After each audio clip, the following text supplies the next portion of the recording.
So let's say you have a presentation tonight or like next week, it's coming up pretty soon.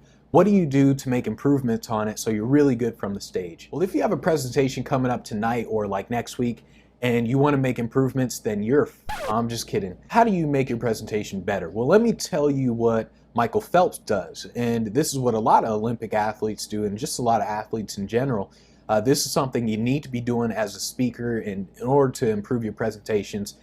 Just visualize it. Visualize the outcome that you want to have. So you're ready, the presentation's about to come up 15 minutes from now or whatever. You need to visualize the outcome you want to have. And I've been doing this for a long time. I always visualize a standing ovation. And the reason you want to do this is because it mentally prepares you for what's about to happen. You've already seen it in your head. So when you visualize everything and it just happens, it's like, okay, that's what I expected to have happen. Kobe Bryant would do it as well. In fact, he talked about it in his documentary, the Muse documentary. Michael Phelps does it all the time. Before every single swim he had, he was visualizing him winning and him going through the motions.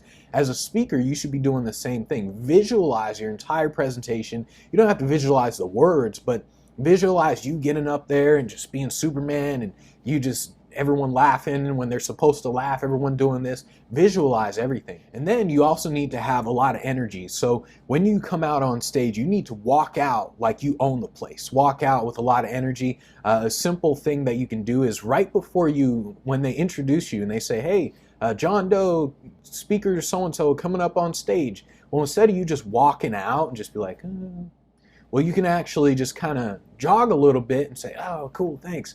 And you walk out with some energy.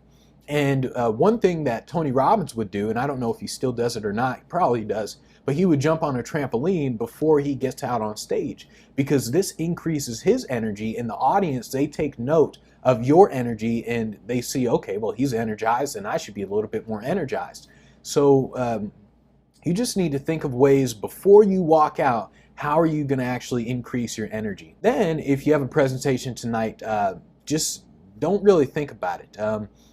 One of the things that a lot of speakers do wrong, just people who are presenting, is they overthink things. And if you've ever seen an athlete screw up, the reason they screw up and they kind of just choke where everything's on the line is because they take a subconscious action and they make it conscious. So as a speaker, you would say, okay, here are the exact words that I'm going to use. And when you do that, you essentially screw everything up and you're going to be on stage and you're just going to mess it all up. So right before you're on stage, don't think about it. Just put yourself into a nice state, a nice energy where maybe you jump on a trampoline, you do jumping jacks or whatever. You visualize it, make sure you're always visualizing. Put yourself into the right energy. And the second you get on stage, don't think about it, just let it happen. And that's how you pretty much, or that's what you should do before you get on stage to make a presentation.